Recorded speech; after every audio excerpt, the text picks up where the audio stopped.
Good morning and good Wednesday morning. I love Wednesdays. At least at the moment, I love Wednesdays because it's not Tuesday when I have to do all that uh, driving around and sitting in parking lots and things like that.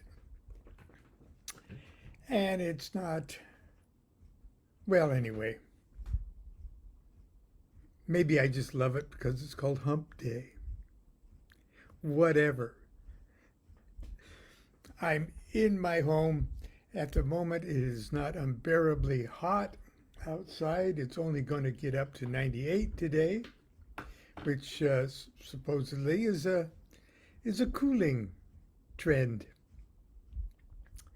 But that's my problem. You've probably got weather problems of your own, no matter where you are on Earth. Anyway, this I'm going to do something that I'm sure I've done before in the last 2 years of our morning get-togethers, but I wanted to do something out of one of my books that's was published 25 years ago. In September, it'll be the 25th anniversary of Angels, Demons, and Gods of the New Millennium. And when I said New Millennium in those days, it really meant New Millennium because it was written in 1997. Or at least it was compiled in 1997 because it's a collection of 7 essays of things I had published in magazines and other anthologies prior to that period that I felt was in danger of being lost to obscurity because I was very proud of the works. And I'm going to read one of them to you today because I've been working on 2 talks that I'm to give to the, I believe it's the Grand Lodge of British Columbia of Masons coming up in October. And I'm working on a talk called the Qabalah of the Blue Lodge. And so I've been looking at the practical aspects of Qabalah kind of from a different angle. And I keep referring back to what I wrote 25 years ago to put those things in perspective.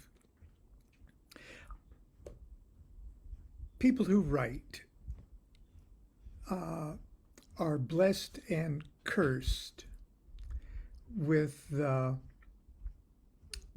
the situation where we're forced to temporarily crystallize our thoughts, put them on paper.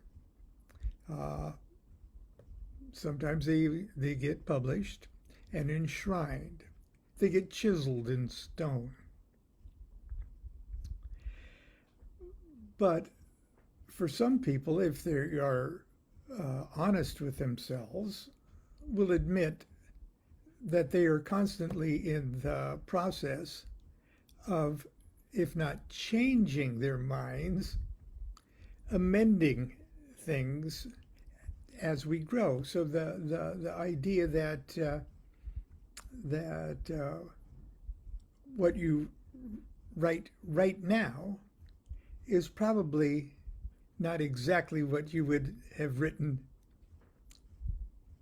3 days from now, 3 years from now, 30 years from now. But you're cursed with the fact that that's enshrined in stone, and you just better hope that it was a pretty damn good idea at the time, and what you wrote contains a certain degree of universal value. So you're cursed with that, but you're also blessed with that. because it's a sin, it's a crime to forget your past thought processes, because they're continual and they're in a continual state of mutability and change. And so many of us are invested and quite comfortable in thinking, well, the way I'm thinking now is the way I've always thought. And you inaccurately replay your past with today's perspective. And so it's really wonderful to be able to like pick up something like this and see how I was grasping the fundamentals of Hermetic Qabalah and how I was presenting them at that time. And does that make sense? It's like magicians should make a diary, at least in the first, 25, 30 years of their magicianhood. And we should write things down. It's just part of the magical drill. It's part of developing and honing your own processes of self-evaluation and self-examination. So that being said, but I digress. I'm going to read part of one of my favorite chapters. This would eventually turn into the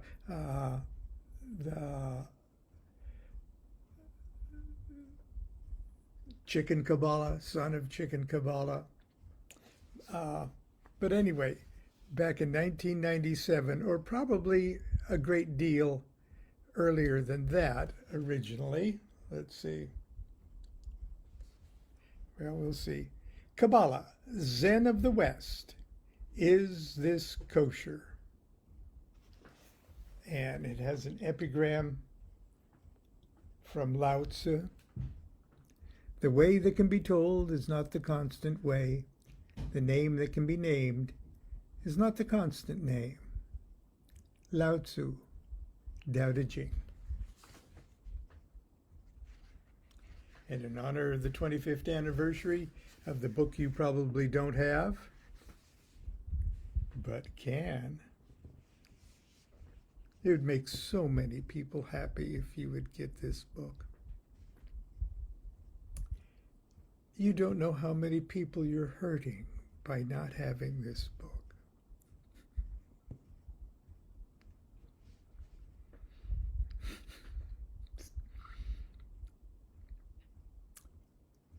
I'm not above that. Okay. It's chapter 2 in this book. I guess you could say I'm as Western as they come.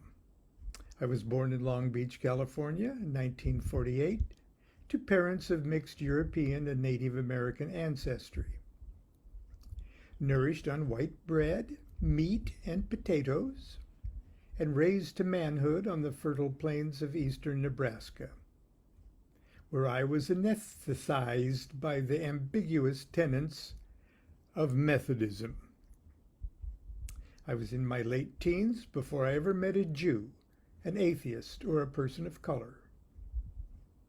I married my high school sweetheart at age 18, just in time to turn on, tune in, and drop out to the sylvan glades of southern Oregon. As did so many others of my generation, I found myself in unqualified rebellion against the institutions and philosophies that I believed to be both the source and the perpetrators of the world's ills. I embraced political radicalism and vegetarianism with the same zeal, and casually discarded the faith of my fathers without debate, regret, or hesitation. With youthful abandon, I wiped my clean and naively challenged Providence to ruthlessly suckle me upon pure truth. It was inevitable that something would fill this spiritual void, and paradoxical as it may sound, my rejection of all things old and obsolete did not discourage me in the least from exploring all things extremely old and extremely obsolete. I was strongly attracted to Hinduism and Tibetan Buddhism, with their scientific, anal retentive approach to self-illumination. But I was most taken with the profound simplicity of a little book less than 100 pages, Lao Tzu's Tao Te Ching. This ageless classic of Chinese wisdom spoke to me of a nameless way of action by inaction, of being by not being, paradoxes of logic and behavior only achievable by one who has transcended all desires, ambitions, and ego. From the well of the Tao Te Ching, Confucius drank deep, clearly basing his marvelous commentaries on the I Ching, on his interpretation of the text. Up to a point, Tao may be interpreted as reason, or more accurately, the inscrutable components of thought which allow us to grasp the reality behind what we perceive. In a world of shifting, illusionary forms, the singular reality is a certain whatever it is. And I treat that as sort of a hyphenated single word. Whatever it is, that obliges us to connect the menagerie of illusions which we mistakenly perceive as objective reality.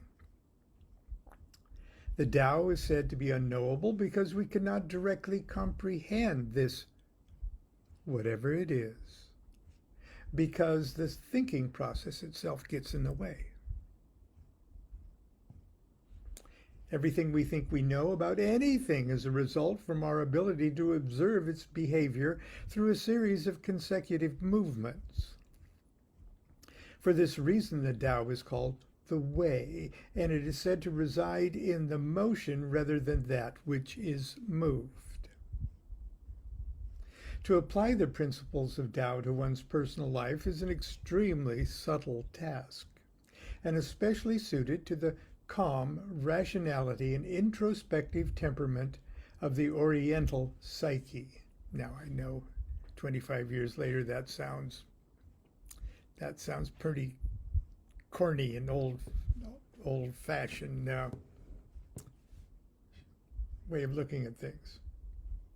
I apologize if this sounds patronizing. See, even then I knew this was going to be corny. I apologize. So I apologize right then. Human diversity should be celebrated, and no one's sensitivity should be bruised when I observe that the approaches to spiritual enlightenment that characterize the spiritual sciences of the East encourages the individual to turn inward, to discover the true nature of self and God. Conversely, the Western tradition encourages the devotee to seek externally for the answers in scripture, ritual, priestcrafts, and prayerful appeal to a God outside of oneself. For many years, I believed the Eastern approach to be superior, and I envisioned myself quietly gaining illumination while sitting by the koi pond, my legs locked in a flawless full lotus position, my eyes firmly fixed upon the Ajna chakra in the center of my forehead, my shaved head gleaming in the leaf-filtered sunlight of my cool and tranquil Zen garden. The fact is, I did spend a good deal of my time doing just that, Well, I never got my Zen garden. But Constance does a pretty damn good job, I tell you, over the years. Anyway, and while I did not reach nirvana or mahasamadhi, I was able to log several classic and recognizable meditative landmarks in my diary.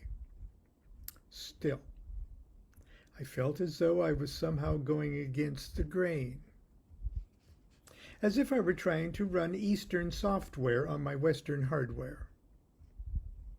I lamented the fact that there were not techniques and disciplines unique to the Western psyche. Western yoga or Western Zen.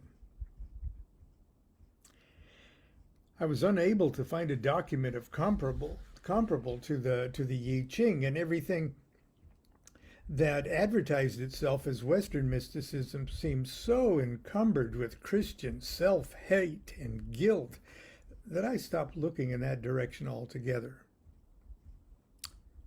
I did not, however, give up my quest for a Western way, and eventually my quaint and curious studies brought me into contact with the traditions of esoteric Freemasonry, the Knights Templar, Rosicrucianism, and, of course, ceremonial magic. Here, nestled amid the apocryphal doctrines and suppressed heresies, I discovered the fountainhead of a rich and colorful Western tradition that appeared to have gone virtually unnoticed and unacknowledged by mainstream historians and clergy. Here I found an ancient and fundamental fire burning at the center of politics, sciences, and religions of the West in the same way the Tao enkindles the flame of Eastern thought. This spiritual treasure is not a book, yet it is expressed in many writings. It's not a religion, yet it passionately reveres the Holy Scriptures, particularly the Holy Scriptures of the Jews. It is not a philosophy, yet it has influenced Western civilization's greatest minds, from Plato and Pythagoras to Kant and Spinoza. And I'd have to throw in Jung and a dash of Freud, but that's a digression. It's not astronomy, chemistry, or physics, but it is the godmother of all three. It is a way of viewing the world, ourselves, and the deity in a way that maps our return to Godhead. It's the Western way. It's the Qabalah.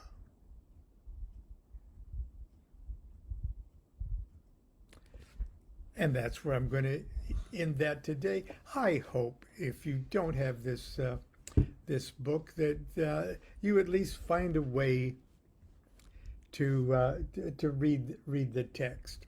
I'm sure the good folks at Weiser would appreciate interest in a 25-year-old Lon Milo DuQuette book. Again, the book is Angels, Demons, and Gods of the New Millennium. I'm sure you can get it in Kindle and such. It's called Musings on Modern Magic. Anyway, that's it for today. It hasn't been a long one today, but it's hump day. Let's be good to ourselves. Until tomorrow, continue to be good to yourself and be good to each other. Do what thou wilt shall be the whole of the law. Love is the law, love under will.